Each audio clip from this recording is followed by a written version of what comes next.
आतिश दान को सामने रख करके नमाज पढ़ना,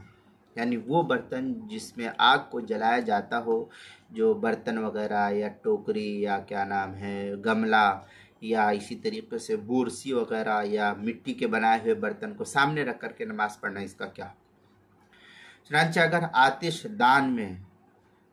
अंगारे रोशन है, जैसे ठंडक के मौसम में ठंडक के इलाके में सामने रखा जाता है ताकि बदन गर्म रहे, आग तापी जाती है, तो आग अंगारे उसमें रोशन हो तो मजबूरी के बगैर उसको सामने रखकर नमाज पढ़ना मकरूह है, क्योंकि ये आग की इबादत करने वालों की इबादत से मुशाबे है, इसलिए उसको सामने रख कर के नमाज नहीं पढ़नी चाहिए। और अगर इत्तेफाक से नमाज के लिए कोई और जगह नहीं है तो इस सूरत में मकरूह नहीं होगी, ताहम उसको फिर भी कोशिश करे हटाने की, फिर जो है नमाज पढ़ने की कोशिश करनी चाहिए। चुनांचे इस सूरत में जो है रद्दुल मुख्तार फतवा शामिया के अंदर है, अस्सही अन्नहु ला यकरूह अन युसल्ली व बैना यदैहि शमा औ सिराज लिअन्नहु लम यअबुदहा अहदुन वल मजूस। इस तरीके की इबारत जो है फतवा शामी किताबुस सलाह मकरूहात सलाह जिल्द नंबर 1 सफ़ा नंबर 652 जो एच एम